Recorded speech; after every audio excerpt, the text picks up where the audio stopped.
It's time to go live. Oh, now we're live. It's time to go live. Well, thank you, Kurt, because that speech, I didn't get to pick out a different song, so you're welcome.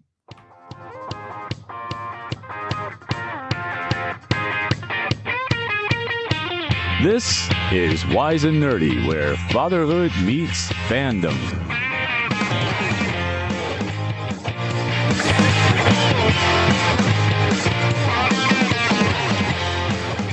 That's right. Kurt gets to hear his own voice for the first time ever, like he's a deaf baby.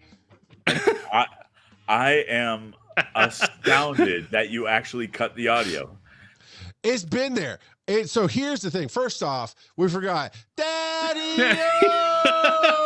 John gets it. He's here. I got to try. Look, Kurt was trying to talk politics. It threw me off. I can't help it. But okay, so here's the truth, Kurt. Here's the truth. It finally comes out, and I get to just air my dirty laundry.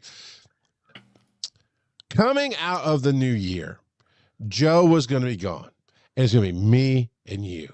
Yeah, so the week of Christmas, or between Christmas and New Year's, I'm like, it's a Christmas miracle. I am going to cut all of Kurt's audio. I'm going to have it ready. I'm going to have it edited, sound balanced. He's going to be so stinking excited when we get on this show, first show of the year, F Joe, he's gone, and I play his voice.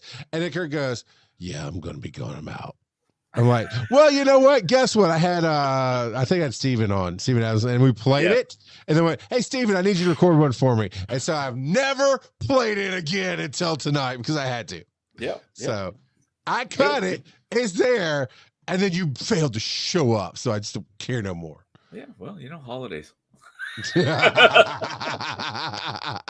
What is Joe drinking tonight is the question. Oh, it's a Dr. Pepper Blackberry. Oh, is that any good? I like it. Yeah? I like it quite a bit. I haven't tried that one. I'm in a can tonight too. It is Yingling Light though. So that's where I'm at. And got Diet Coke. So there we go. We're canning it up all the way around here tonight, boys. All right, Joe, what is the question of the week this week? The question of the week is, which fictional character would make the best or worst podcast co-host? Well, we could say, is it his name Brax from Space Ghost Coast to Coast? Because he was the worst. That was the best. He died. Space Ghost died. Yeah. I know that. Yeah. That's probably what I'm thinking of it in the back of my mind. Yeah. Did you buy the Space Ghost albums? No, I couldn't do it. I did. There were two. Two of the ones that I bought. One of them was called Musical Barbecue, and they are awesome.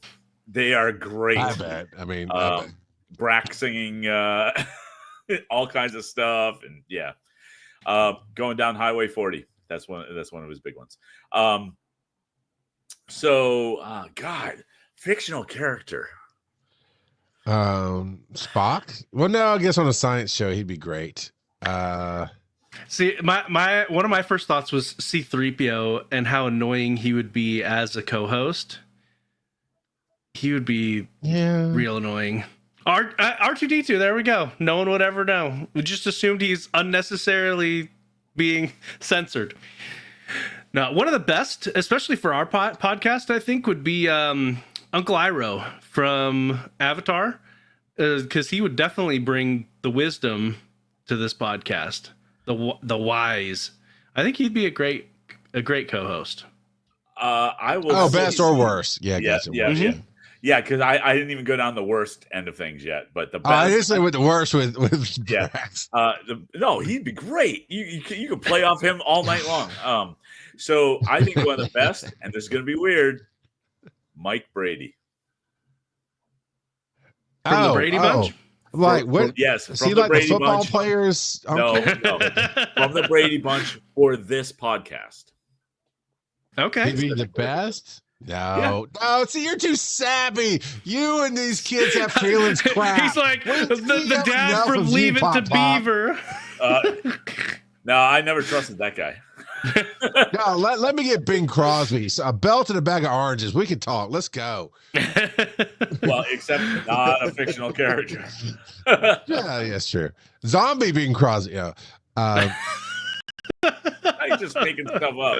Yeah. You know who would really suck? Jar Jar. No. You know who would be the worst? Black Bolt. You have to think about it for a second. Just a second. Because he's very communicative with his face. He's very, but yeah, the second he gets on that microphone, we're done. Devo says Eddie Haskell. I don't know if it's good or bad, but he says Eddie Haskell. He'd be all right. I think he'd be fun. Random Kid says Jeffrey Dunham's puppets. No, just Walter. Just Walter. Yeah. Yeah. Oh my God. Well, he's not. I guess he's not really a fictional character. I was going to say one of the worst might be Andrew Dice Clay. I'm not familiar. Wait. Joe, did you say you're not familiar with Andrew Dice Clay? I mean, that tracks. Even though Papa NASCAR was some of a metalhead redneck, I don't think 80s is their style. I pulled up a picture and I don't recognize him. He was like the biggest thing ever. He was the most misogynistic dude. I mean, he's very edgy. And like sold out Madison Square Garden like a few times. Big deal. But not quite a fictional character, sort of. No, not quite. Marty from Back to the Future, he'd be the worst. Michael J. Fox and that character did not have the voice for podcasting. And he really didn't have any brains in his head either. So he was the, what would you call that? A happy-go-lucky, things happen to him kind of character. Like everything in those movies happened to him, not because of him. He's a reluctant hero, I guess. That's the word. On the heroine journey, right? Yeah. What about worst? Who'd be the worst? Oh man. I think Luna Lovegood from Harry Potter. I would not be able to stand and talk to her as a host. Yeah. Joseph Gollum. Pokemon Go podcast. What a jerk. Gollum. Gollum. Yeah. Who would you fictional character, Kurt, okay. Fictional. Who would you not want a podcast with?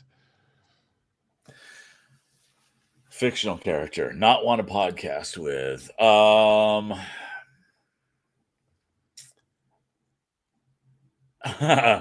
Pre-visitation Scrooge.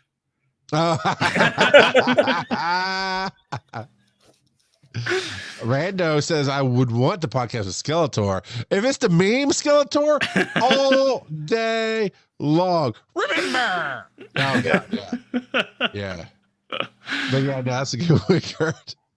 That's a good one. Joe? He-Man. He'd be horrible. Really? You think so? I don't remember. I have no idea. Yeah, I don't really know. I think you nailed Jar Jar Binks was horrible. Yeah, Jar Jar Binks. Bumblebee? Are you serious? He has all the great one-liners. He speaks my language, man. It's all references and stuff. I know. I may have said it just to make you angry. He could do all the ad reads. Yeah. Oh man. Helen Keller. Although she's not a fictional character. I think the way we picture her today has been fictionalized somewhat. No, I'm pretty sure she's dead. Charles wants to podcast with Cartman. Well, that would be an interesting. I don't know if it'd be a co-host. It'd be an interesting interview. I would interview Cartman.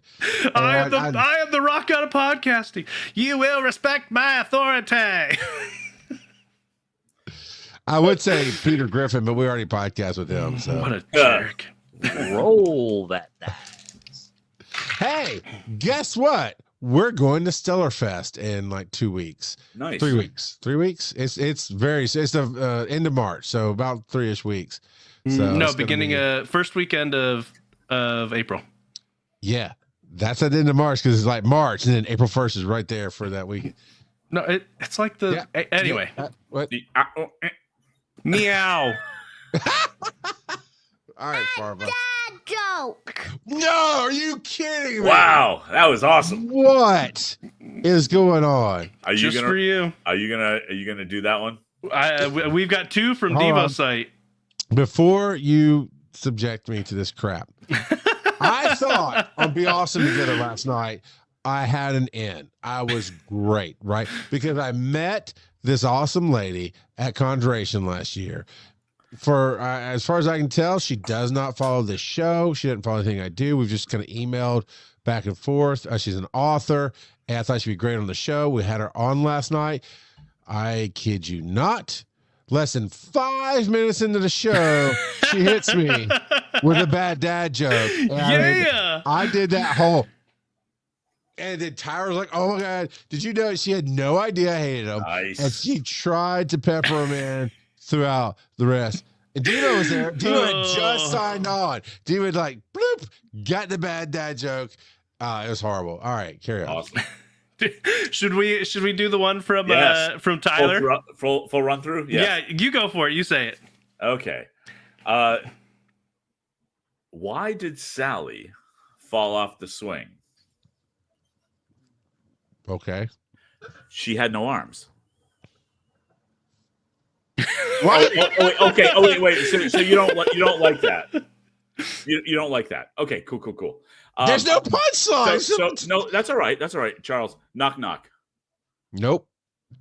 Ask Joe. I know Who's the there? door. Joe, knock knock. Who's there? Not Sally.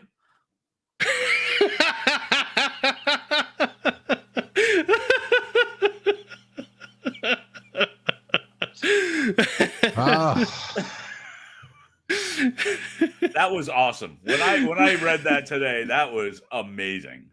Devo says, I read the jokes. I'm still laughing. Yep. You can see the jokes. There's a special room over on our Discord. Find Linktree /wise__nerdy and join our Discord. They have, I am more or less banned from it. I say more or less because I'm not entirely sure I'm banned because I'm part owner of the server. You're not, but you've muted it. That's what it was. Yeah. Because I just really. You should. Yeah. Oh, yeah. No, I don't. Well, one, I don't want it. 2, you guys want it for the show. So, but something happened, and also I'm getting these bad. You have 2 Discord accounts. Bad dad jokes when we're not on the air, and then I was in the room. Yeah, you have 2 Discord accounts. You forgot to mute it on your second account. All right, that's what it was. Yeah. So I'm like, you get out of here. I think I'm down to 1 now. I don't think I have access to the other one anymore. Oh, lost access to it again? Not again. I just it was for the longest time it didn't make me re-sign in. And I think the other day it tried to make me re-sign in on the one device it worked on. So it's fine. All right, you ready for the we got 2 of them from Devocite. So here we go. Where do camels park? In a Camelot. Did you get it? Yeah. Are you laughing? No. You want to hear another? No. Yeah. Well, too bad he's got another one. How does a nerd measure happiness? In giggle bites. That was better. That was better than the camel one. That was so bad. The problem is we started too strong. Should have ended with Sally. I think we should have ended with If Sally was strong, she wouldn't have fell off the swing. So Sally has a really hard time delivering a punchline. You couldn't even say it with a straight face to try to set up the joke. You laughed through the entire thing. Oh, that was good. That was. Did you? That had to come. Please tell me that just came off the top of your head. It did. Oh, it that's did. Awesome. Too bad she can't stand up and give us a round of applause. Yeah, see, now you're trying too hard. Bring them out, bring them out, bring them out, bring them out. It's hard to yell when the barrel's in your mouth. Come on. Bring them out. All right. He rolled a 1. I saw it this time. What are you nerding out about now? Oh. All right, Joe. We actually, you know what? I want to go with Kurt first this week because I'm very curious.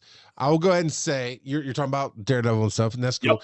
One, we need to do a little Blatcher talk either at the end of the show or whatever because I'm picked it. But two, Aaron never saw the Daredevils before because I was doing other shows. I had to keep up with them and stay on the content.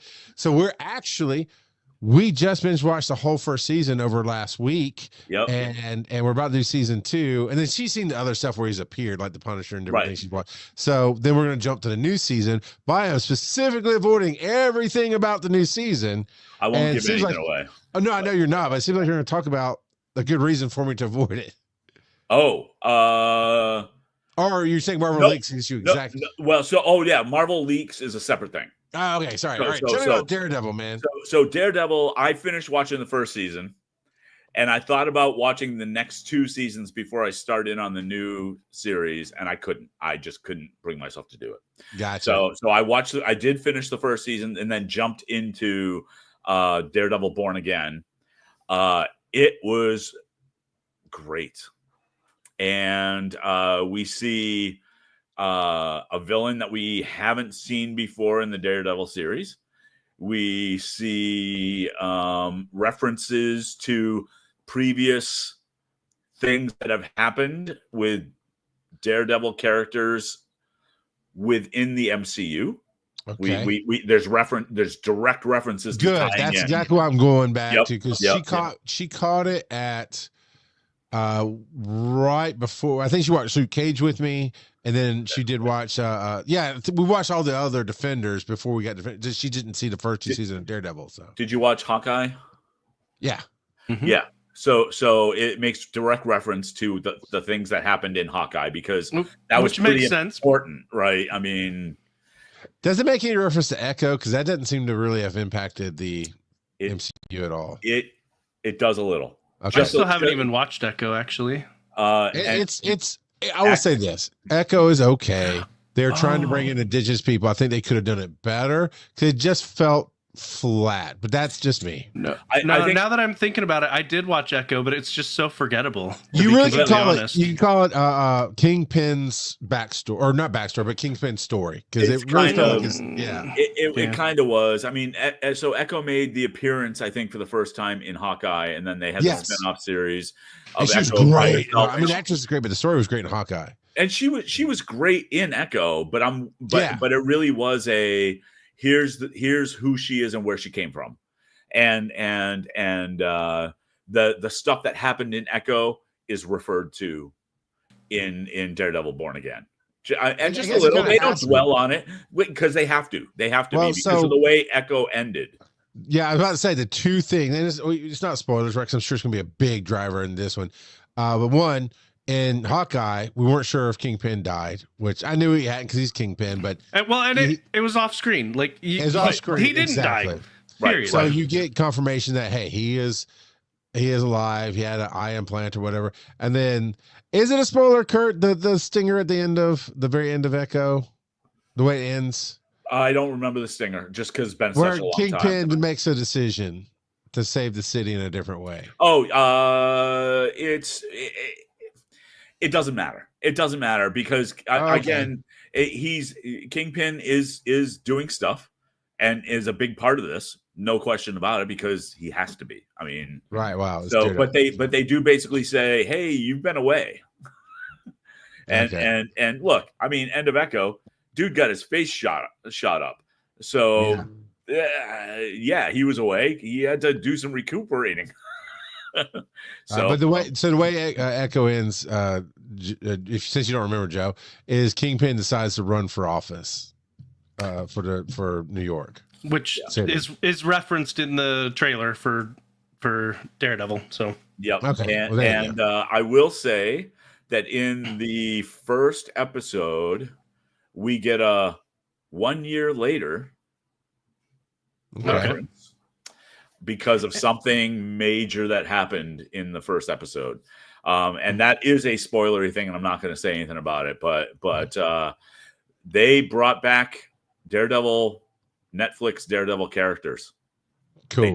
They brought them. So here's why that matters. Why because Kurt and I were all on this when it came through. When Disney pulled their stuff back from Netflix, when they said we got our hands on Marvel, they said all that's gone. None of it's canon. Doesn't matter. Even though it absolutely had 100% tight. It was supposed to be the street level versus cosmic level. So I forget which Avengers movie it was where Civil War, where the helicarriers go down. We left off with Agent of S.H.I.E.L.D. building up to that and Daredevil. And then when it came back from the breaks, they were in the aftermath of what happened in that movie after the first 2 weeks of that movie being out. So for us, it absolutely mattered. And Disney said no. So for the fact that they're bringing it back is awesome. I think the reason for that is because they took a chance and had Daredevil do a cameo in Spider-Man and in She-Hulk. And it went big. And so people went, oh, okay, well, let's bring the good stuff. And so, it's not a surprise. Punisher's coming. And there's he's my boy. And is he in Daredevil? Because I could have sworn I saw a flash through. He is, but not yet. He is. But I figured it'd be later. But because they're releasing weekly, right? I assume. Yeah. They did the first 2 episodes this week because that's kind of what they do. Yeah. And then weekly every Tuesday night. So. I watched one trailer one time, and for less than 5 seconds, he's on the screen. I went, Frank? That's Frank. Yeah.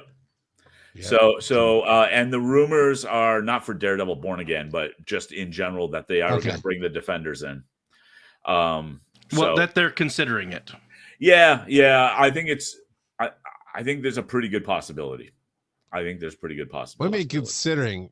The way Disney films, this thing's already filmed and produced. No. I'm talking about bringing the Defenders into the MCU. Oh, full on into MCU. Gotcha. Sorry, I thought you meant basically continuing their stories.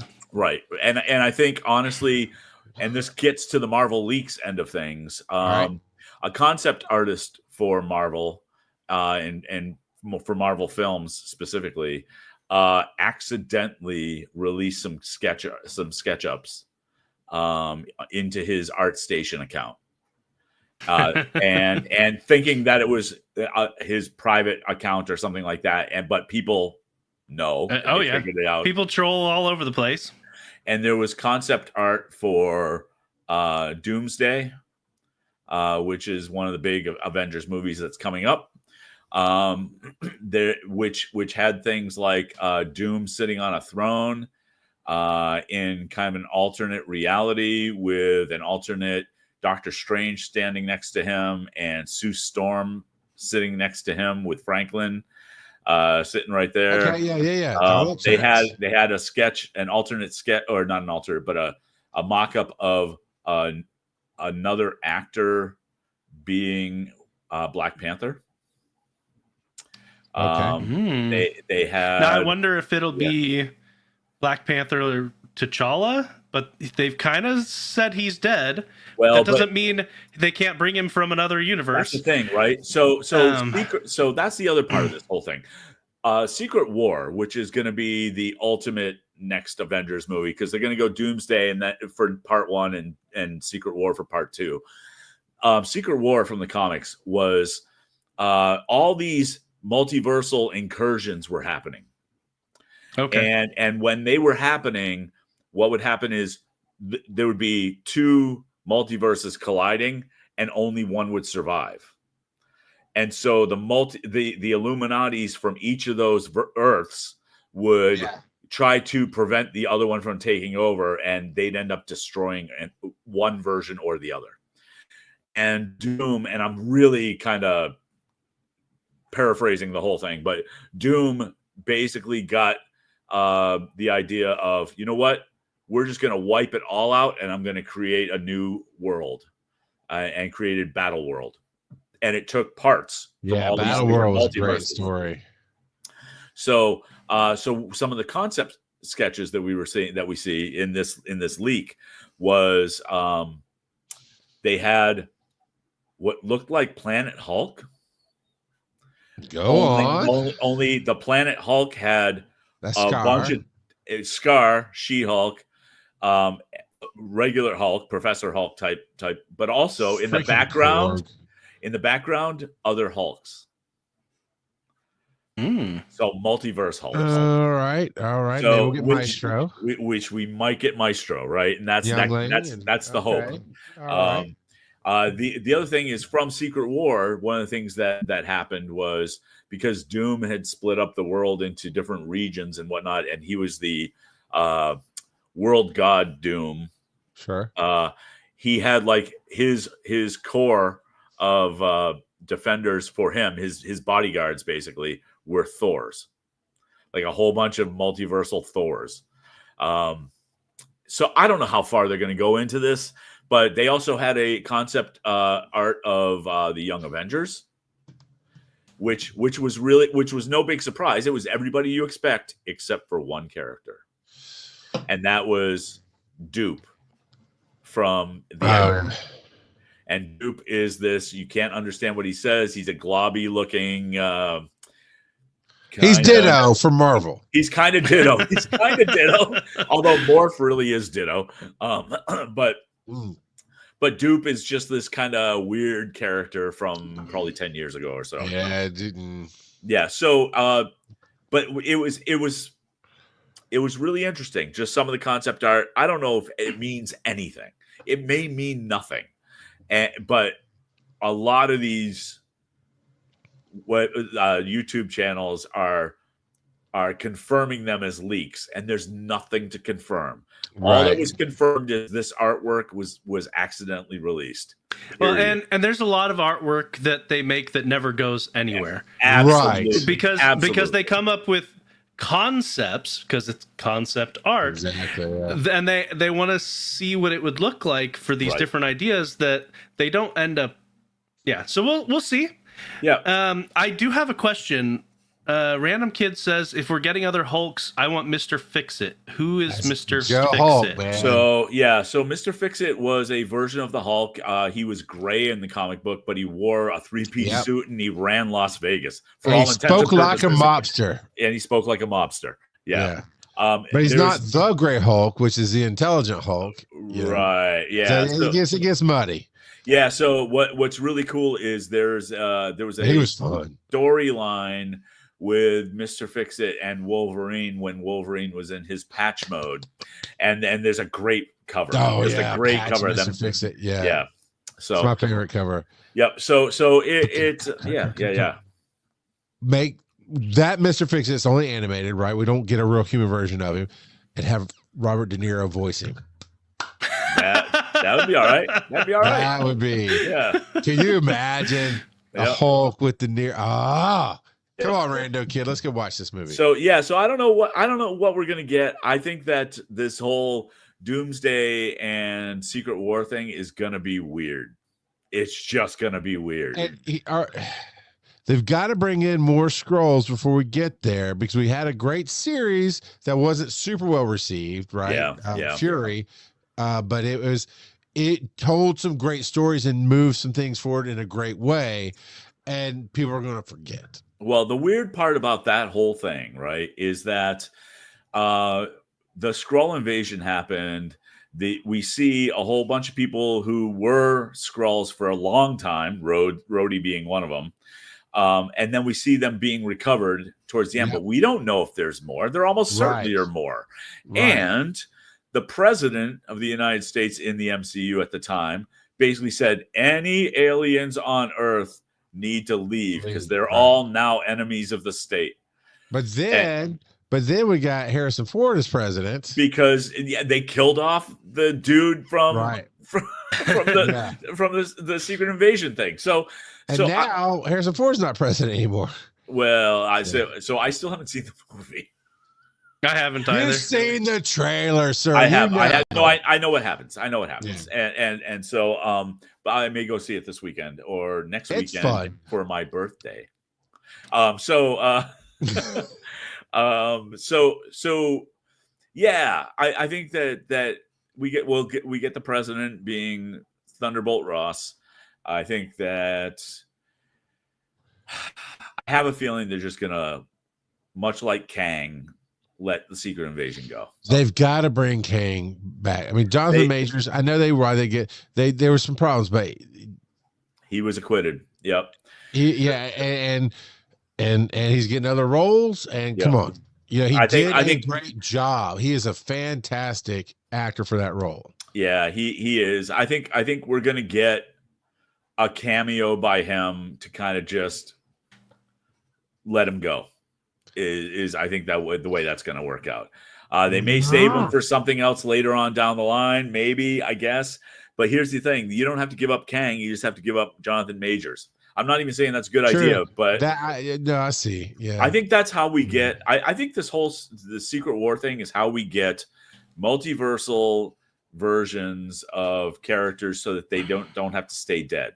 I think we get Black Widow back. I think we get Iron Man back, even if it's a different actor, because Robert Downey Jr. is going to be Doom. And they haven't really explained how they're going to deal with that. I doubt they're going to go the comic book route. I thought they were going to, but I don't think they're going to. And we definitely have canon 2 different Mr. Fantastics as actors. Yes, right. So right. Well, and arguably different. Arguably more than that, because they brought in Chris Evans as Johnny Storm. That's true in right. Deadpool. Deadpool, so well, and Loki, there was a bunch of different Lokis that were very different. Right. Loki is canonically different. Right. Like Loki in the same universe. Loki changes sex. He de-ages or gets older. I mean, Loki being the trickster. Yeah, does whatever I guess most standard movie going people wouldn't maybe understand that. So I get your point, Joe. But yeah, they did establish it could change. But now I forgot that's 3 different Mr. Fantastics, because we did have the Johnny Storm from before, but then you got the multiverse of madness. Yep. And now we've got the movie of the year, hopefully the new Fantastic Four with Pedro Pascal. Although Thunderbolts, I'm super stoked. That might be my Marvel movie of the year is Thunderbolts. Just every time I watch the preview, it just hits all the right buttons for me. I am hopeful, but I have a feeling it's going to bomb. It just doesn't. I don't know if it's going to make money. I think Fantastic Four is going to rock the house. Oh yeah, but even though there's no way they're going to win. No way they're going to lose that universe and have to come to ours. Yeah. I think that's pretty obvious. In general, it really feels like Marvel is taking an upward swing from what has been put out since, Endgame, really. Yep. So, Joe, you hate all the women films they did. Gotcha. You hate all the female characters. That was the dip for you. No. And there have been some great female characters that they've had. I don't like the entire focus that they put on Captain Carter, but I really liked her in the first season of What If. I thought she was fantastic. She was fantastic in Falcon and Winter Soldier, and they really should have used her more. And there's rumors, but I've not heard anything concrete about using her more. But so I thought Marvels was great. I really enjoyed that movie, and frankly, because Kamala Khan is fantastic. Good. Yeah, the character as well. The character's good. The actor's good. Story. Yeah, Imani Vellani is just amazing. I think she was the best part of the 3 Marvels. She was. To be honest. No, she was. She was the heart of that movie. No question about it. And frankly, her family is the best comedic sidekicks ever. It's so good. It's so good. Oh, speaking of comedic sidekicks, they need to bring back the Ant-Man and Wasp guy, because he hasn't been, or the Ant-Man guy. He hasn't been there for the last couple times. So my sister who that one. Yeah. So the other sketch that they showed, and this was the weird thing, was Star-Lord sitting on a couch, drinking a beer with White Vision. Oh. All right. Interesting. That would not be on my bingo card for those two to interact, because we haven't seen White Vision since WandaVision. Right. Correct. But so there was supposed to be a Vision Quest series, which was a follow-up to find out what happened with him. I think that got canceled. A lot of stuff has been Things up in the air. Moved which means we'll see him just in another way. Probably. So, so that was a whole lot of Marvel talk. So, time to play a game, Kurt. Well, so pick one of the other two topics. No, we get to play. What kind of anime is this? Welcome to Japan, Miss Elf. What is this anime about? Okay, so what this is about is an otherworldly, fantasy-based world where there's a school teacher named Miss Elf who drives a giant yellow bus filled with little gnome kids and dwarves and halflings and whatnot, and they accidentally go through a portal and end up in Japan. And this is how they adjust to our world with all of their otherworldly powers. See, I'm going way different than that. This is set on a different planet, not even in our universe, not in our solar system, and it has nothing to do with the title. That's all I got. It's nothing to do with the title. Yeah. There's no Japan. There's no elves. It's probably like sword fighting, ninjas, and golf on Mars. Yeah. So you okay? Yeah. So you went completely out there. I went Magic School Bus. That's all it was. Oh, so the main character is a guy who, as long as he's lived, whenever he goes to sleep, he continues his dream from the previous day where he is an adventurer in another world. And he assumes that it's just a dream until during one of his adventures, him and his adventuring companion, an elf, are about to be blasted by a dragon, and instinctively he grabs onto her, and when he wakes up, she has come back to Japan with him. And so throughout the series, they pop between Japan and the other world, because when they lay down to go to sleep, they pop back up in the other world. And so she's learning Japanese, and she's learning Japanese culture while they're on. At least we think so. Yeah.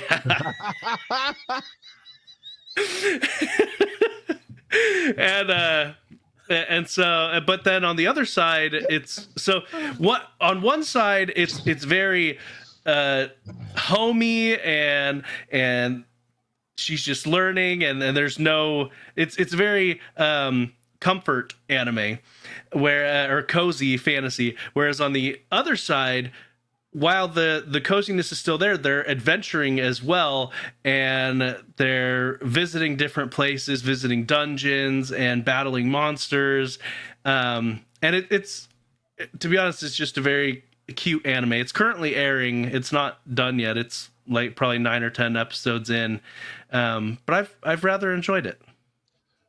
Do they ever address the question of what happened when he was away from the dreamland? He disappears from the dreamland, and so like she was always left hanging. Is that like had he not grabbed her, she would have died from the dragon? He'd come back to. Oh yeah, she would have. Yeah, she would have died, and he would have popped up back where he like when they pop back in, they're still in the dragon's den, and the only thing that saves them from the dragon is they give the dragon their lunch, and she likes their bento. Of course. That we makes perfect can sense. never be as crazy in our guesses as what's actually going on in these animes. If there's any doubt that the Japanese writers do drugs, I mean, come on. Yeah, I'm still trying to get back to Solo Leveling. I said I was going to finish Shingri-La. Oh, this season has been fantastic. Nobody asked you. So I said I was going to finish Shangri-La Frontier. Episode 33, season 1 is not over yet. So, and it's good. I mean, I'm enjoying it. It was like, holy crap, how many episodes? I hope this isn't a Demon Slayer thing, whereas you get 26, 27 great episodes, and every other season is like four episodes. Like, oh my God. So, but I am trying to finish up. I love Shangri-La. I'm trying to finish it up. But I know, Joe, how can it not be so good? It's freaking Solo Leveling. It's the best concept and executed story that I've ever seen. Well, I in a don't know long about that. time. It is very, very good. I wouldn't say the best executed. But Oh, it is I'm very sorry. good. He doesn't walk for years just to take a ring to a freaking heat lamp. Come on, man. All right, so Charles woke up and chose violence. I did a little bit. So mine is not actually Infinite House. I had to look up what it was. It's That's Infinity good because Castle. that doesn't spell infinite. What does it spell? Infinite Infinite House. So, log into Crunchyroll today to watch some more Shangri-La Frontier while I do some work. First thing I see, huge ad. September 12th, Demon Slayer, Infinity Castle, in theaters only. And I'm hoping that it's a whole movie and it's just epic and not two episodes of a season. No, it is a movie. So it's gonna be all in one shot. They are not, as far as I know, and maybe they'll change it later, like they did with the Mugen Train. Well, they might do what they did with the Mugen Train arc, where they did a movie, but then they also afterwards added more and made it its own season. I would do too.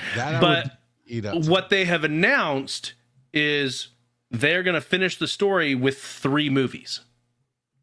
The first of those movies is in the U.S. It's still going to be to be continued. Yes, the first of those 3 movies for the U.S. comes out September 12th. In Japan, I think it releases in July. So I'm very much looking forward to it, and I can't help, man. It's just a super short teaser trailer, right, to tell you the release date and come check it out, whatever. And there's a 2-second clip of Inosuke falling into the. And he's so happy. He's so happy about to pull his board's head on. I'm like, that's my boy. I mean, he was just minding his own business, and he gets pulled in. The second he knows he's about to go fight, he's like, "Oh yeah!" Love Inosuke. And everyone else is freaking out except our main 3 people. So Inosuke is happy to be there. Just go. And then Tanjiro is yelling that he's gonna take down Michael Jackson. And then there's Zenitsu, and he looks ticked. Yeah. I kind of don't think we're gonna see sleepy Zenitsu again. Well, even though we didn't get much my story, guess. That's my prediction. It was alluded to he was trying to master Sleepy Zenitsu, basically being able to tap into that power. They didn't show a whole lot of it. But everybody went through the training, right? He was off on his own training, but it seemed like when we did see him, he was more of that grown Zenitsu. Well, so we saw him get a letter, and then the next time we see him after that is him in serious John Wick mode or whatever. So I still haven't finished the latest season that's available on Netflix. So I've still got to. It's just when I saw the first episode, I wasn't in the right frame of mind, so I wasn't focusing, and so I just have to get into Demon Slayer mode. Is really what it is. Well, and up until the last tidbit, it's very much a training montage. Okay. That's what the whole They're thing is called. Aging up the characters and powering up the characters. The Hashira training arc. Yeah, right. So, but you get things. You get things. Yeah, it's the training arc was still very good. I wouldn't say it was the best season, but I get why they needed the season just in general. Yeah, sure. So, and the ending of it. Oh boy. Okay. All right. Man, that little 2-string guitar thing that they play. Oh yeah. In Japan, it's just it's dude. And now, at some point, somebody has to make a Demon Slayer video with the song Thriller just so we can see Michael Jackson do his thing. Yeah, I want to see that happen in this arc.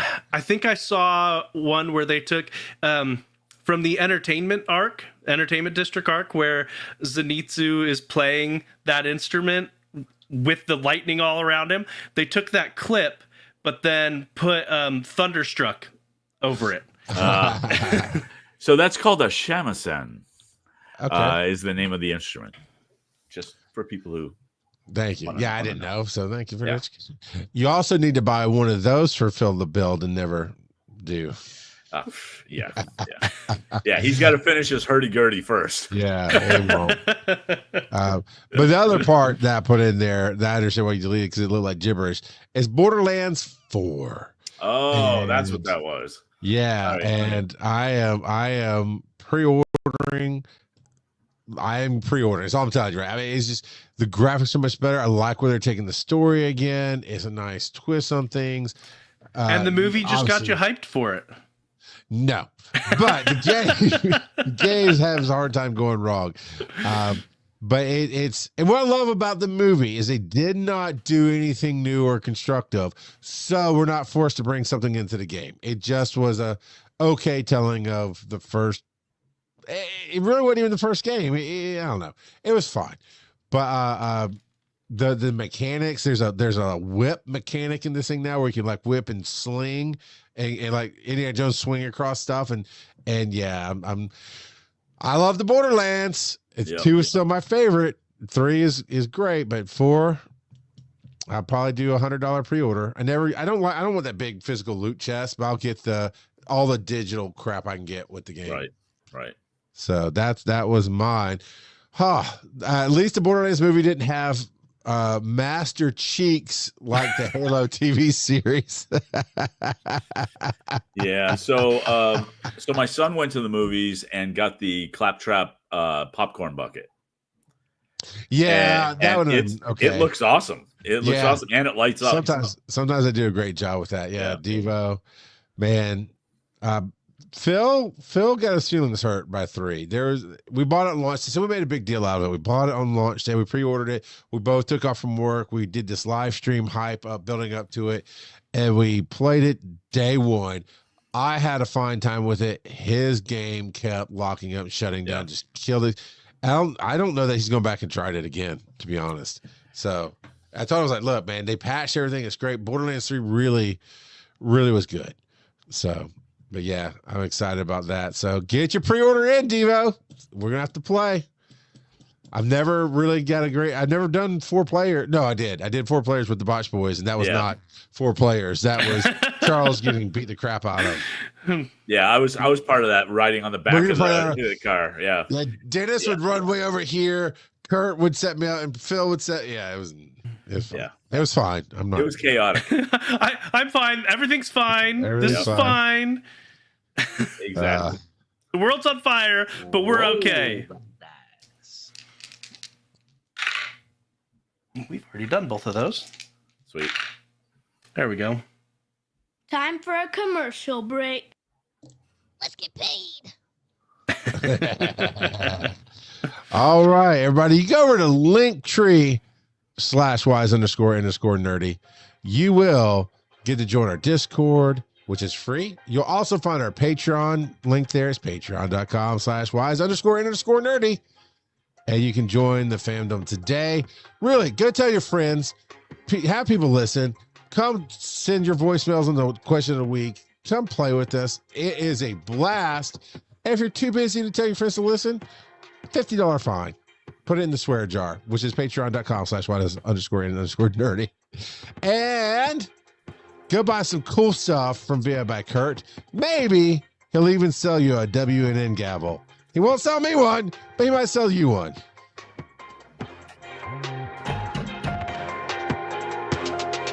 I know, it looks so good.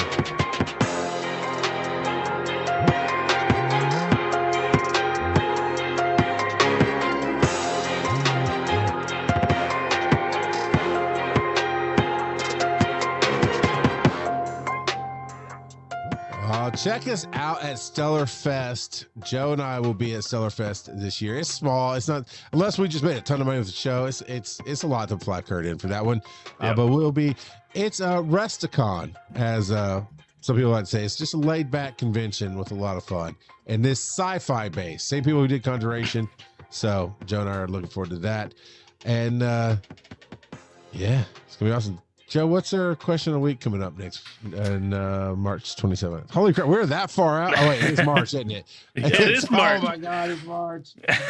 Oh, Lord, my wife's birthday is this weekend. The question of the week for March 27th is, which TV home do you wish you could live in?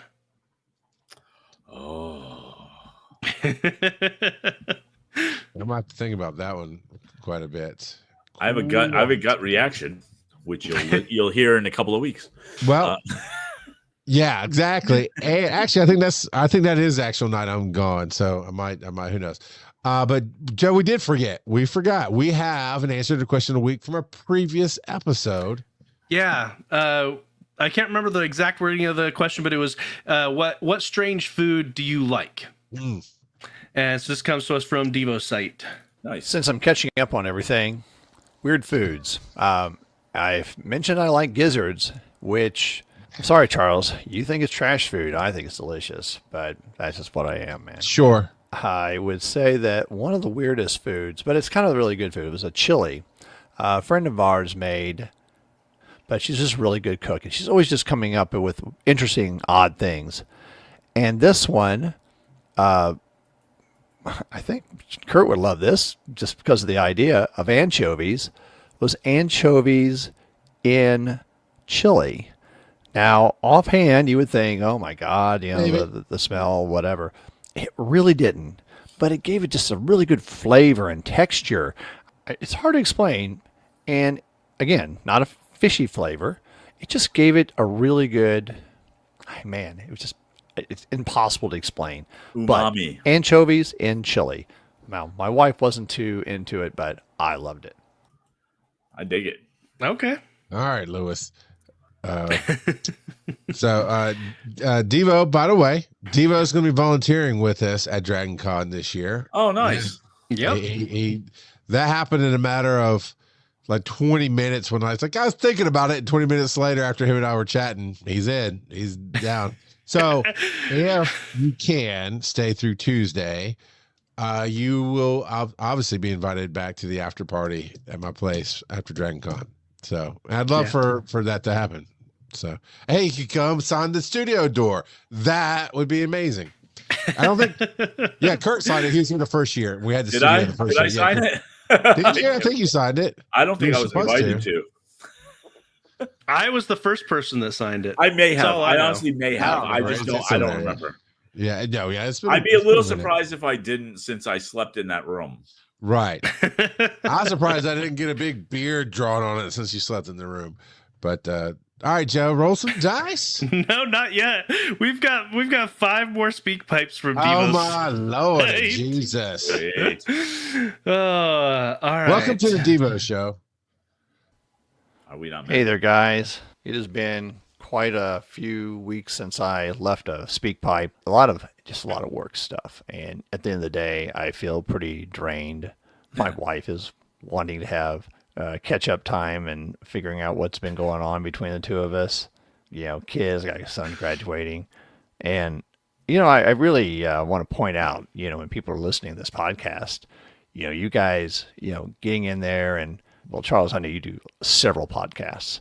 And all the production time and the time putting together, it's some big kudos that you guys juggle that. And you were talking about what is a job and hobby, and the fact that you guys take that time to put all this together is really impressive. And it kind of speaks volumes to your love of this craft and this medium. I guess it's kind of a thank you to you guys, but it's also kind of a kudos to the hard work and like you said, if you're an influencer, God, that is a full-time job. When you're doing a job, if you will, 9 to 5, and then doing this, man, that's like double shift. So yeah, I'm just kind of thinking that's pretty impressive, guys. What's he want? I will say thank you, but also not a hobby. All right, I guess random kid, you and me, same thought. This is labeled as Winter Driving Part 2 because last time he called in and talked about doing donuts with chains on the wheels. So let's see what this one is. Charles, because you loved my donut stories so much, I have one more, and this one's off it's beyond words. So I was working at Kinko's. I was when I was in college. I was at home, lived about 20 miles away. And I worked from 6 till midnight because nobody was coming in. I go to my car, I start it up, get it start warming. This homeless guy I had gotten to know named Downtown. I'm talking with him, offer him a ride to his spot, drop him off. I proceed to come around to I-70, and I'm driving, and I-70, by the way, is closed. It was essentially a sheet of ice with a lot of snow on it. And there's this one section I'm coming down. It's not a real steep hill, but it's, a gentle incline. And as I reach the bottom, not quite reaching the bottom, my car begins to spin. I proceed to turn all the way around. I am now facing backwards on I-70, sliding down this hill, doing all the things I know from my from my donut days. And as I reach the very bottom, the weight of the engine, weight car is being transferred. I keep spinning around, and as soon as my front is forward, I'm uphill, hit the gas, and take off, and proceed to drive all the way home safely. I think about that at night very often. I often wonder, hey, doing a good deed might have, been a good thing too. Kind of got me some points, but you never know. And I don't look forward to that. I just want to be the best person I can. And I just want to say, all those years of, I don't want to say bad driving, paid off, man. So, anyway. Okay. So, Joe, take your kids to the north, teach them how to drive. They'll be better for it, as you and I know. I mean, I'll give you skills or skills. Yep. Yeah. But justifying how you got those skills is not exactly what. Yeah. All right. 5 more to go. Not quite, but yeah, something like that. A few more. All right. This one's labeled The Car. Also, by the way, this was my old Mercury Zephyr. Charles, you'll be familiar with this car. This is the car, as you know, the lights would turn off in the middle of driving at night. I've replaced the module. I'm sure you did too. Otherwise, the car was absolutely the most reliable cars I've ever driven. But wow. Yeah, that was a car. Next. All right. I love you too, Brother Joe. Okay. Oh, make that a button. Make it a button. Make it a button. Apparently, they had a separate conversation. Yeah. I think it was after during the Patreon portion, you were making fun of Devo or something, and I said, "I love you, Devo." No. I think he was saying there's a guest or somebody he wouldn't want to have on, and I made a joke. It was Devo, and then you said you love Devo, something like that. Yeah, Kurt was not actually mocking your patrons. We need the money. Don't mock the patrons. Charles mocks everybody.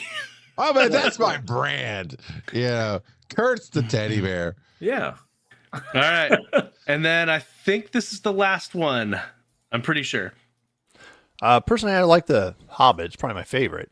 I really like the writing, especially the Fangor Forest and the elves. It really makes you feel you're empathetic. The words really bring you. You just feel for them, and I think that was part of my favorite part of the book. Is just the well written nature of it. But it's also a really good, storyline, in my opinion.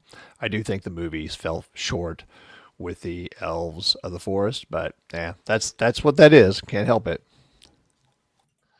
Yeah, you can not make it a 3-part movie off one book, and yeah, but no, I got you. I mean, everybody has their fandoms, and it's good stuff. Yep. So, all right, we ready to roll? Yes, we are. If you want us to tell you we love you, join our Patreon, patreon.com/wise_nerdy. We record, tonight we recorded almost 45 minutes before the show, and then we record after as well, and you get all kind of different stories and experiences. Daddy can't tell me a Daddy. Nope. Yeah, Jebediah, I got you all day. Although I'm Uncle Daddy, I don't know what to tell you. So story time. Both of you, I think, will definitely have feedback on this. I typed it out called Using Trolls to Educate Others. So I do a channel called 1EMS over on TikTok. It goes with everything that I'm doing with my charity and everything else. And I'm leaning more into being me there. Now, I've been putting up clips from the interviews that I do at conferences and really just trying to change the thought processes of in and out of the industry of emergency medicine. And in emergency medicine, you get the whole kind of vitriol. Just Star Wars fans wearing a uniform, okay? You get just all kind of vitriol in there. And I knew even hearing it in the interview, okay, if you say money doesn't lead to happiness, somebody, actually a lot of somebody's going to try to rail you because, but they don't pay us enough, which is true. We're underpaid. It's a thing. But instead of being martyrs, which what our industry loves to do is, we're horrible. I'm trying to elevate that conversation. It's like, let's look at something better. Let's talk about how do we get something better. And so I engaged with all the comments, and I got a comment that said that's like, that's the most corporate thing. So blah, blah, blah. Anyway, they were pooping on it. So I tried to come in cordially and be like, okay, well, what you just said about private EMS never being able, that's misinformed. And here's where you're thinking, and this part's right, and here's where this thing is. But we have to talk. Money makes everything work. We have to make money. This business. There's just no hero in starving yourself and your family. And the tag, I won't tell that, but had angry in it. Is an angry person. I mean, they put it in their name, and they're like, no, what you should do is being blah, blah, blah. So he's trolling, right? Yeah. So I'm going to try this feature on TikTok. I've never used it. I'm going to put the comment up on the screen, and I'm going to respond to it. Not because I want to engage with a troll, but because I want to use that as a bounce off to go, we need to change. And of course, when you use a comment, I auto tags them. And I did a video today for 1EMS, and I used a comment. I was like talking about how this it drives me crazy. And essentially, you don't go to work for free. You don't. So this idiotic 1980s corporations are evil. And worse than that, it seems like we want to complain that we're not getting paid enough. We want to complain that we're overworked. But then we want to complain that if somebody wants to make some money, that's wrong. And it's somehow honorable to starve and be on your third marriage, and your kids don't talk to you, and you can't afford your house, and you're about to be destitute, but it's honorable because you're serving your community. So I try to address all of that. First, he was the first comment. I haven't gone back to look. Of course, tagged him. He's like, all caps, right? That's the most corporate thing I've ever heard. I'm sitting wearing this hoodie, which is my cozy hoodie, by the way. It's a stained up gray hoodie I've had for like 20 years that I don't really wear out in public, but I was wearing it and I'm sitting on my bench in my yard. The most uncorporate thing I could do. And yeah, so I blocked him and banned him. But I wanted to bring it to you guys I think it is fairly obvious in internet days, you don't feed the trolls. If you just, the second you pop that, I expected that. I was waiting for it. Now I can block you and delete the comment because it's very much just more bait. But what do you think about that mindset of using an obvious bait or an obvious person that's not going to listen? They're just going to argue, but to try to educate others that will listen. Well, and we talked a little bit about this but pre-show because we were talking about just controversial topics in general. You've got to go about it with the mindset of you're not trying to win, because when you try to win a conversation, which is often what trolls are trying to do, you're not listening. And so, but it definitely can lead to a teaching moment for everyone else who is willing to listen. And so, like, for instance, when I served a mission for my church, a proselyting mission, I had a guy who wanted to debate every little finer detail, and he didn't want to. And I say debate. He didn't really want to debate. He just wanted to say, "This is what the Bible says." Blah blah blah. And so I took that as an opportunity because there were a couple of other people in the room to address his different concerns and talk about the stance of our church on these specific things. And one of them actually pulled me off to the side afterwards, and because they were related to him. I can't remember if it was her husband or something, but she pulled me off to the side afterwards as we were leaving and said she expressed her thanks for hearing that side. It did nothing for the guy that was arguing with us, I guarantee that, but you never know who else you can touch with what you're teaching. Because you go ahead, Kurt. No. Well, no. Go ahead. Make your point. Because I know in fighting and you never elevate the conversation by fighting, and that's the instant vibe and thought I had as soon as I saw that comment. I for a split second wanted to engage, but I was like, okay, no. Then all the world sees it, and they're going to move on. The world's going to move on, so I'm doing is fighting. But I executed my purpose, and I thought about it for days. Like I told my wife, I'm doing it. She's like, don't do it. It's like, no, I'm not going to rip off. I'm going to think about the different points. I'm going to form a story in my head. And I was proud of myself. I didn't ramble on this one. I hit my points. I didn't quite hit them in the order I thought I would in my head, but I caught myself in the moment and nailed the point that I wanted to make and move on, because fighting does no good. But like you were saying, Joe, if you could say, hey, thanks for saying something. I was at another EMS meeting very quickly, and this guy was just going on, and I finally just interrupted him. I'm sorry. If we call our EMS, if we call ourselves redheaded stepchildren, we will never be adults in this world. We have to stop saying that crap and have standards and hold ourselves accountable and stand up like adults. And then later at lunch the next day, I had what you had, Joe. So I go, thank you for saying something. And that was it. There was no fight. It was just a statement. But it's hard to elevate a conversation when people don't want to talk. But Kurt, you definitely have something. Yeah. So I got my taste of trolls when I was doing a lot of TikTok live stuff. Because there's a lot of little come in to punch. Like literally, I had a troll come in, and as I was talking, it just literally said the words, "You're going to die," and that was like the extent. Was this during your weight loss vlogs? Is that what it was? Well, but this was like I would go live at night also, above and beyond doing my regular videos. So okay. So when you say don't engage, I actually take a completely different tact on that, and I fully engage. What I don't do, and I think it's more where you're coming from, what I don't do is go on the defensive. Like that's not anything that I engage with that is being defensive about. Like I'm not trying to defend myself against whatever nonsense they commented. What I do engage with, and it throws them, is when that guy said, "You're going to die." I said, "Oh, well, yeah, eventually, but what makes you say that?"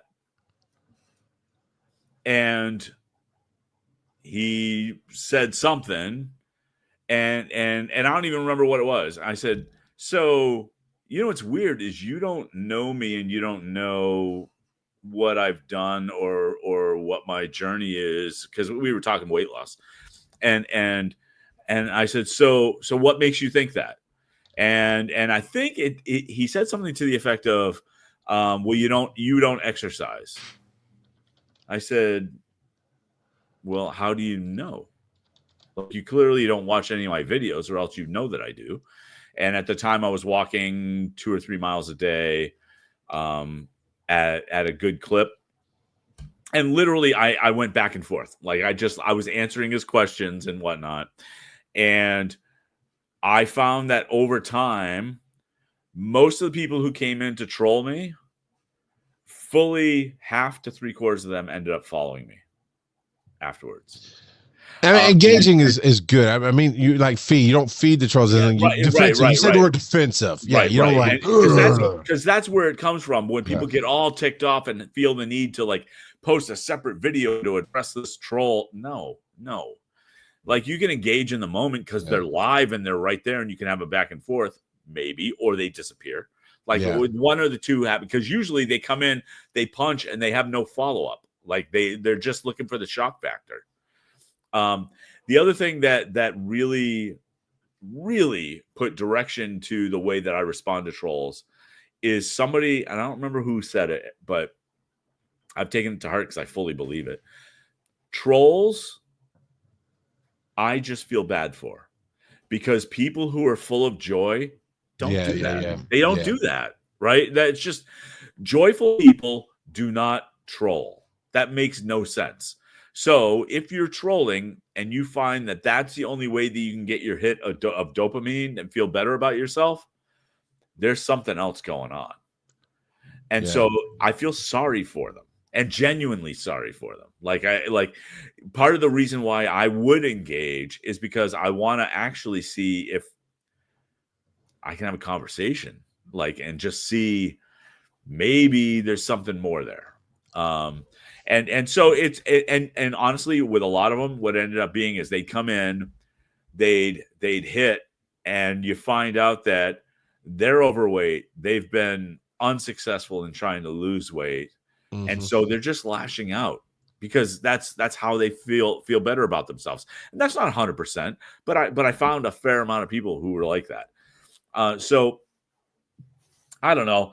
The troll thing, I used to get angry at them, and now I just feel sad for them. Because again, you're right. If you're so devoid of joy that's how you have to get your quote unquote happiness, well, one, that's not real happiness. And two, I just feel sorry for you.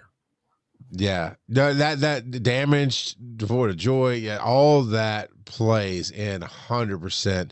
I mean, all through the stories, Joe, you're talking about the guy who, the Bible's, he has to scream that at you because he's doubting something in his life. He's not understanding something. He's broken. Instead of, getting help, he yells at people. Same in EMS. There's a lot of people who become EMTs. The standard, I swear to you, I taught for 6 years, and I was one of the intake professors. And because it takes time to do the paperwork, so I'd ask them every time, what got you, what makes you want to do EMS?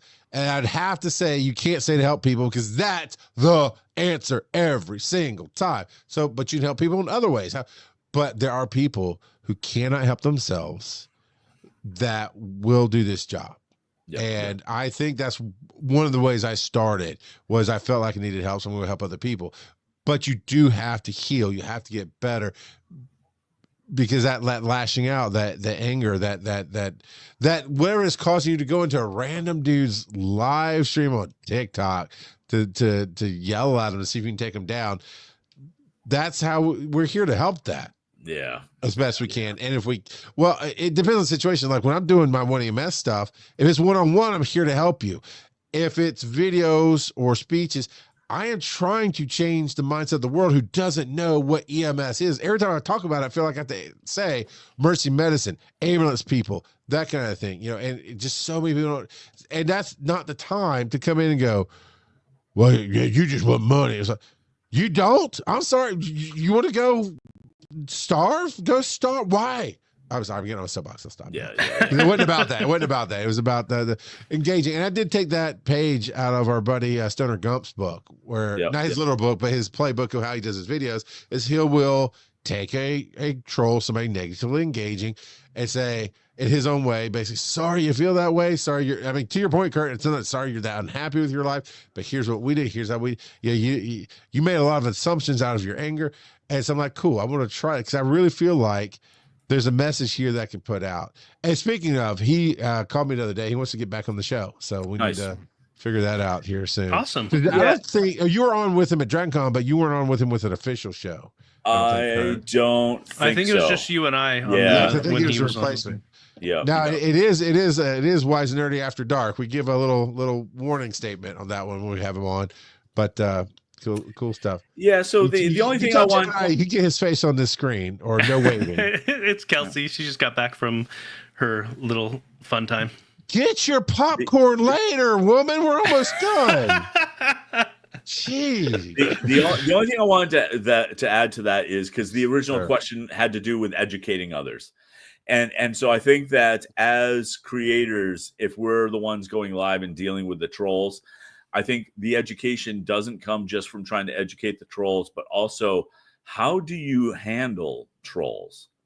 Because traditionally people who go live and more, not even go live, but are considering themselves creators, creating videos, they often don't know how to handle trolls. And so they get all weirdly defensive. But if they see people handling that different, that is a way to educate others. I'm going to make a note because last time I did forget to share on Patreon, whatever we said we were going to tell a story later. But I do have a weird story of somebody we all know and have worked with who trolls just throw him off his game. It's interesting. And so we'll tell that on Patreon tonight. So we got a few more segments. So let's roll some more dice. That we do. Sweet. All right. That's a 4. Hey, Kelsey, I knew you'd tell your friends to listen. See, Joe was like, nah, she's just churching it up. She's churching it up with some ladies. I don't know, man. She's just trolling. She's just trolling. Council of Dads. All right, this one. Parliament of Papas. Yeah, he didn't get his popcorn tonight. His brain's not right. It's fine. How do I talk to my kids? No. This is Parliament of Papas, not how do I. Yeah. Someone didn't have their own popcorn tonight.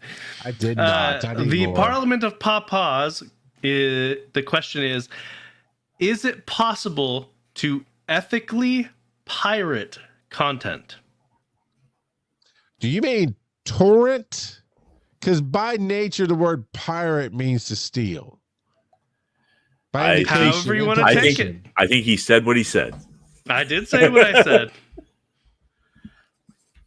Is it possible to ethically pirate content? Do you want me to go first so you can think a little bit, Charles?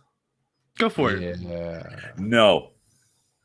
What if it's content that is literally not available anywhere else to purchase or otherwise? Not yours. All right.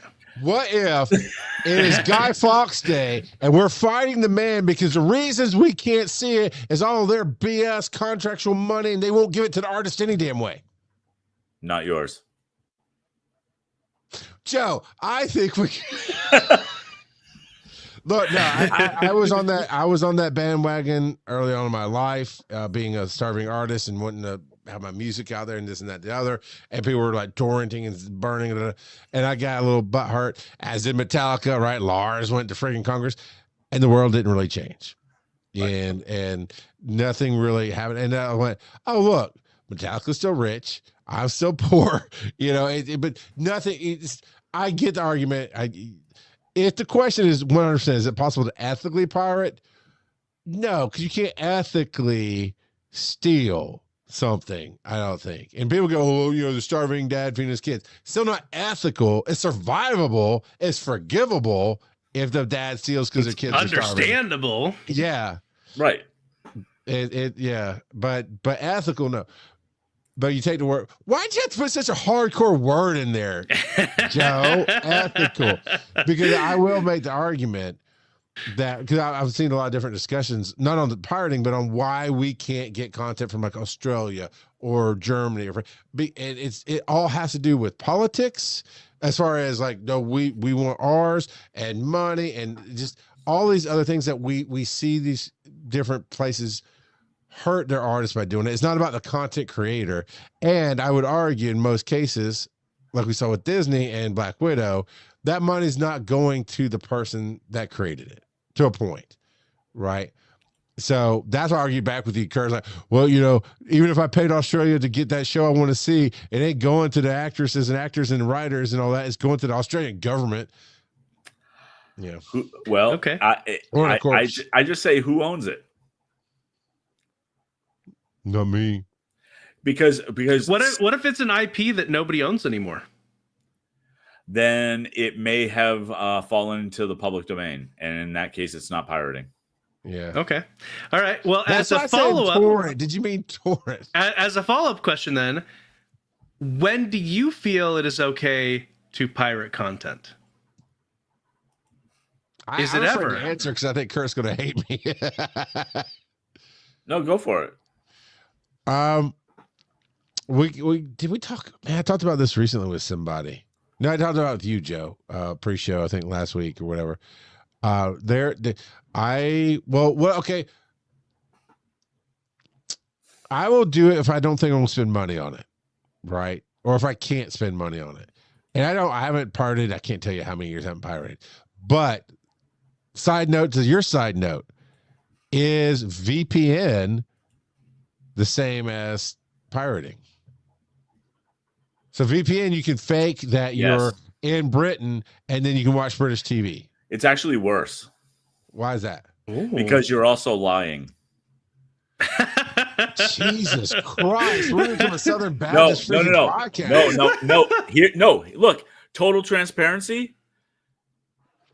I didn't say I said it's worse and that you're also lying. I use a VPN to connect to the UK so I can watch a TV show. I do that. I do. West Coast before it came to HBO. I'm not saying that I'm above that at all. I do it. But I'm saying that it's just not right. But I can live with the consequences. 3 minutes later, Kurt turns himself in to the world court. No, because the consequences really will be that either they'll say, "Hey, you're not allowed to have this," and so if you connect again, we're going to arrest you or whatever. Well, okay, not on VPN, but I mean, no, I'm just saying they could. If they send me a cease and desist, frankly, if they find a way to do that, then okay, then I'll stop because I really don't want to deal with that crap. Right. So I did when I was broke, I would definitely torrent some things, and I think I downloaded some Law and Orders to watch at work because streaming wasn't a thing when I was doing this stuff. Right. It was Netflix was on DVDs, and I'm at work, and anyway. I made my own excuses, but I did it at work, and our job got a cease and desist in the IT department because they detected that I downloaded somebody had downloaded some Law and Order stuff, and they came right to me like, "Did you do this?" I'm like, "Don't know what you're talking about." Like, yeah, we understand. Let's not do it at work. Okay. I got one of those cease and desist ones for a show that no one in my family watches, so I don't know. Oh, somebody jumped on your Wi-Fi from the neighbor's house. Maybe.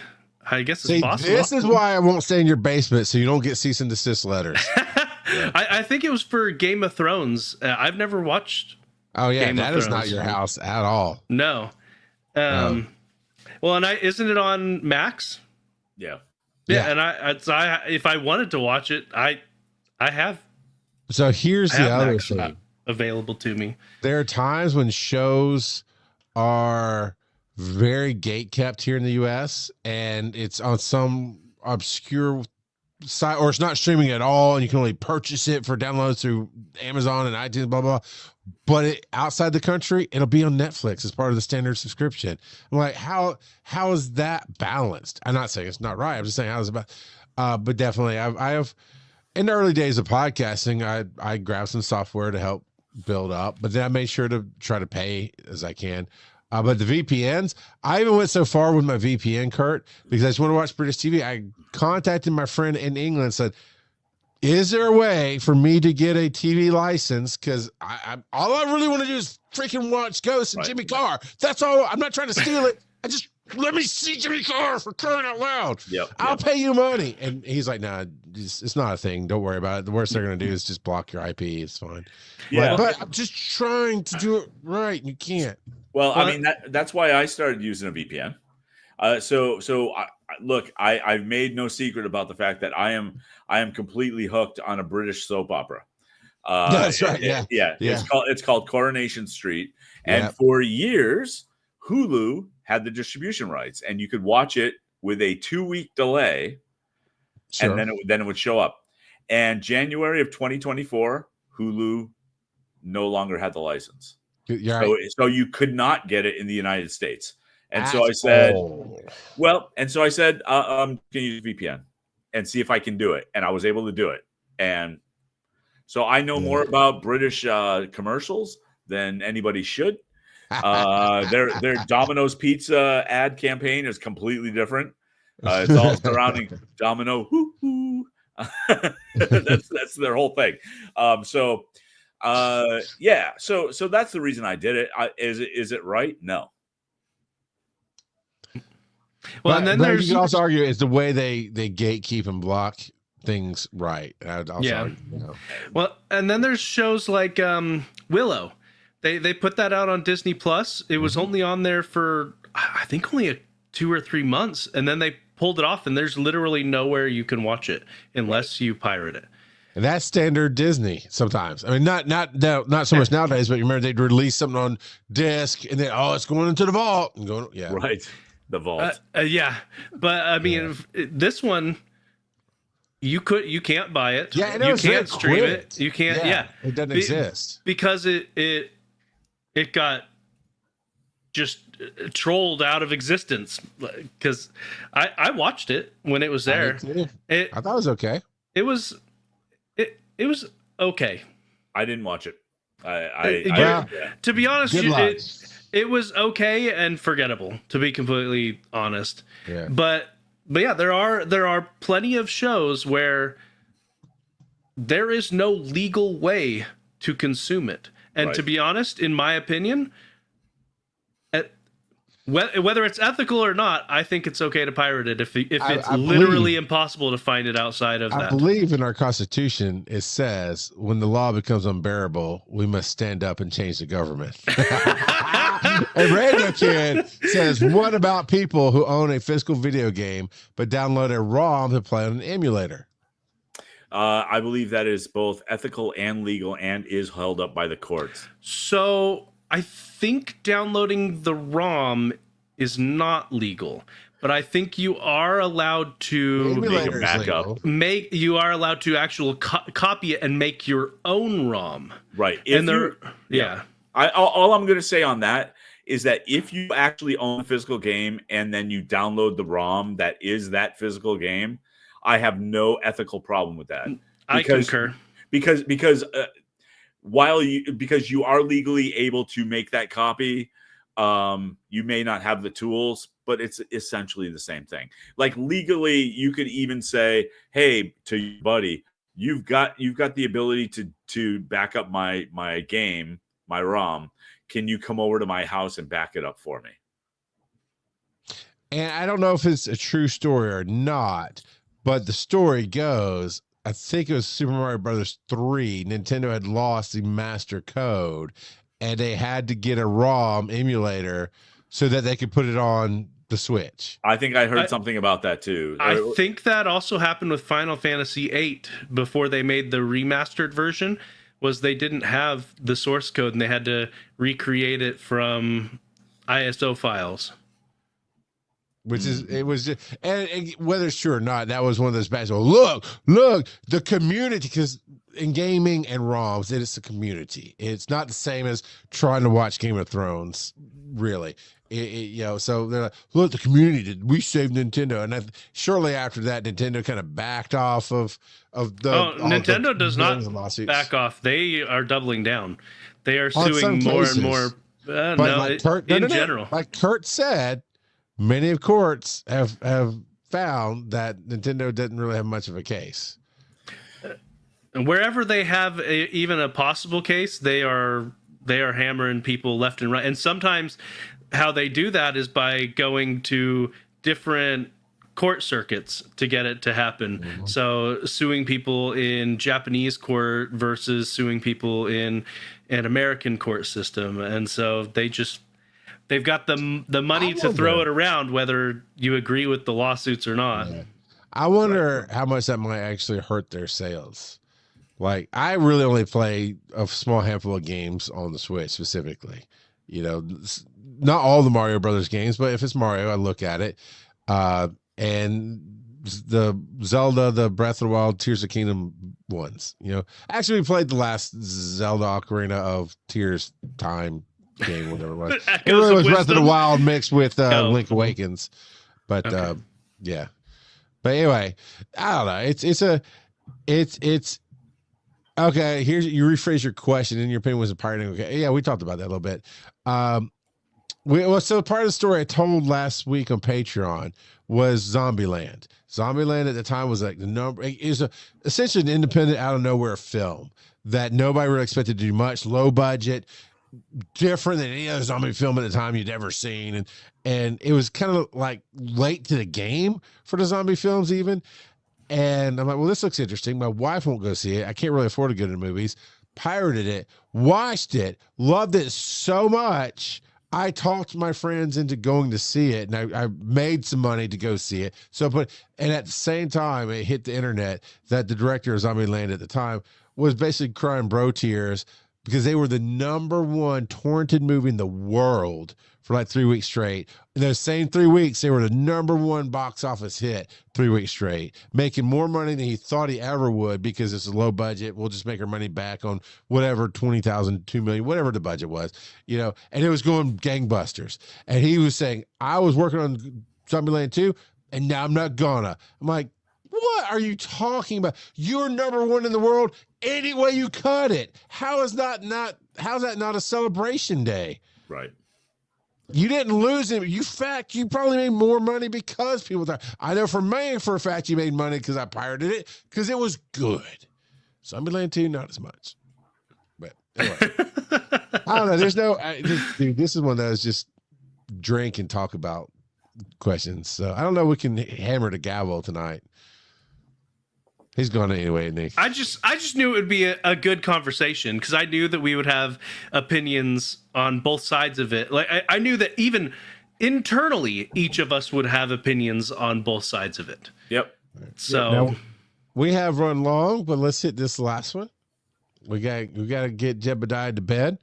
But how do I talk to my kids about sensitive topics without overwhelming them? And we're talking about bullying. We're talking about the talk. Are we talking about? There's a but. We actually in the pre-show we were talking a little bit about the talk. And I'm not going to go into much about it, but I've been listening to a podcast, and several of the episodes are about having the talk with your kids. And I actually, my kids have been asking for more details on the talk, and so couple weeks back, I brought each of them in turn, even the 5-year-old, to the back, and instead of giving them whatever talk I would have given them, all I did was I opened it up for them to ask questions, and I prefaced it by saying, "Look, depending on the question, I may not give you a full answer, but I will give you an answer that's appropriate for your age." Right. And so. Yeah, so they asked all kinds of questions. The older two asked almost completely identical questions.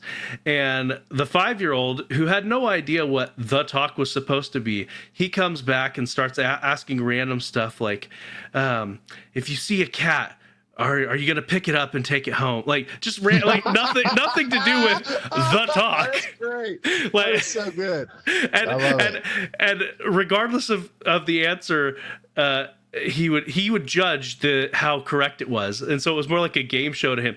He would be like, correct, or nope, that's not the answer. It was fun, but in general, I think, especially sensitive topics, you can let them steer the conversation to what they're comfortable talking about.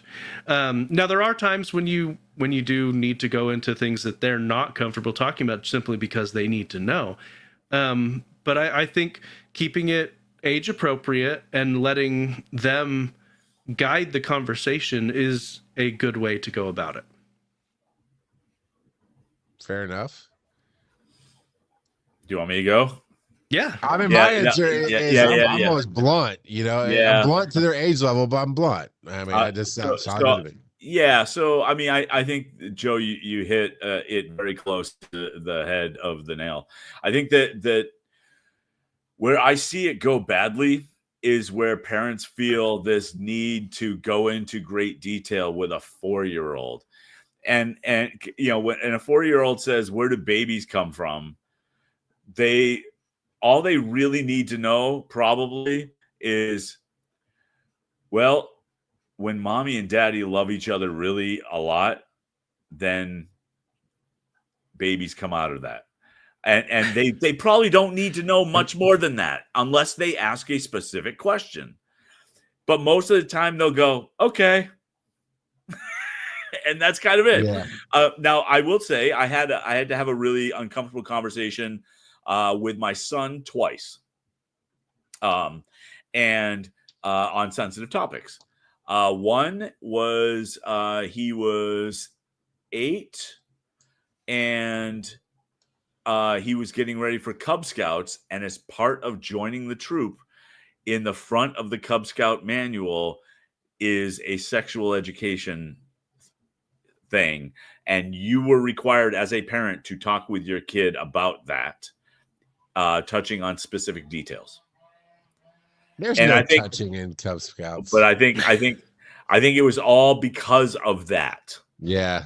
And so I had to have the conversation with him, and it was way more uncomfortable for me than it was for him. And he basically said, okay. Honestly, with my kids, we had the internet, so I was like, hey man, don't touch me there. That is my no square. That was But other than those talks, overcoming fear. I talked about Crosby making her shoot this. Oh, go. Sorry. Go ahead. I'm sorry. I just wanted to touch on the other one.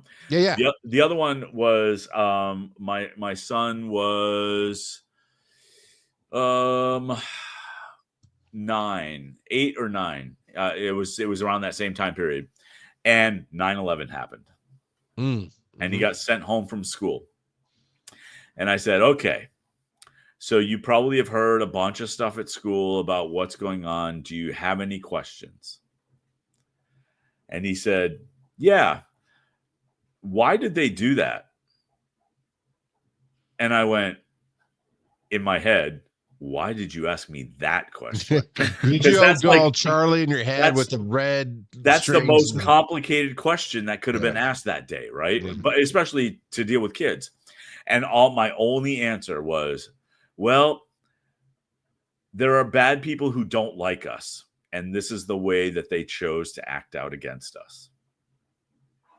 And that was it. That was all the detail that he needed, but that all I could give him, because kids can't understand the geopolitical crap, right? And so I think we just have to know who we're talking to, know your audience, and give an appropriate answer for that audience, whether it's a kid or not. And I think I see parents all the time just go into way more detail than is necessary because it makes them feel better. Yep. And it's not about them. And ultimately, I think it's crucial that you foster an environment where your kids are not afraid to come to you with a question. Yes. Because if they're afraid to come to you with a question, they're going to go to the internet, and who knows what they're going to find there. And so, especially now. Yeah. And so, I like I said before, when I was talking to my boys, I'm like, you're going to have to trust me that I will tell you what you need to know now, and we will have the questions you're asking. I know that they're not satisfactory answers to what you actually want to know, but we will have that conversation in more detail when you're older. And so I made sure to tell them, look, I want you to come to me, and I will answer honestly, but I will only tell you what you need to know. And that's good. Yeah. That's for your age. And so, yeah, it can be like walking a tightrope sometimes, or a tightrope. Yeah. Tightrope. Yeah. I never worried about it. I just always hit them with as much as I thought their brains could hold. I mean, that's why I didn't go. I was like, I'm blunt at this. Mine overcoming fear, right? It's not always about the Hawks and the Hornets. It's you can talk about other things that need to be sensitive. And I remember trying to run the Cat 6 cable across the attic to the security camera, and Ryland was the right size for it. You could crawl up in there and this and another. And apparently there's a trap from a pest control person that they never came back to empty. And I guess there's a dead rat or something in the trap. And he went up to look, and then he's like, oh no. And I had to grab him. Like, dude, we'd been working on it for hours. He was sweating. I was sweating. This is the last thing we had to do. And I had to figure out how not to get angry and just push him wayward edge and somehow motivate him to get back up there. And basically I told him, it's quite, you know, I pulled him aside, like, man, we've worked hard. You cannot let your choices in this thing, because I can't do it. I cannot get up in there. Your older brother can't. He has a hard time. You know, the girls we've done this job. We got to finish this job. And I said, and it's dead. It ain't gonna hurt you, man. It's dead. It's in a cage. You don't have to like it. And I said, I'm not asking you to think it's Mickey Mouse or anything, but you got to finish the job. And he did. He was good. And then we got somebody else to come remove it, because I wasn't going to get it either. But the reality is, I think, Joe, is, in all seriousness, I'm not setting up a bit, is that it's what you don't tell them that can hurt them. So don't avoid things because you feel uncomfortable. I agree with Kurt. Don't go into too many details because it makes you feel better, and they just don't understand anything you said past the first sentence. But never, ever, ever avoid. Because I thought, I was going to make fun of you a little bit, Joe. I thought you were going to say, well, I'll give you the real answer, boys, when I feel comfortable. I'm like, yeah, when he's dead, because he doesn't want to tell you those details, man. But that's not what you said. So my dad never had the talk with me. So that never happened. He took you to NASCAR. They did it for you. Oh, my God. Come back next week, everybody. We love you. We'll be back. Follow these nerdy dads on social media. Charles at Rock God of Podcasting. Joe at Joseph_Ard. Check out the website, wiseandnerdy.com. And as always, they may not be your father, but they'll always be your daddy. NVO by Kurt everywhere except for Etsy, which is 3dbykurt.etsy.com.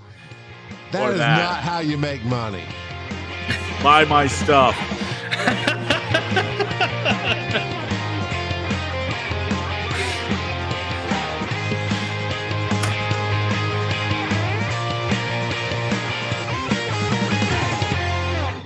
And that show has been approved by Random Kid.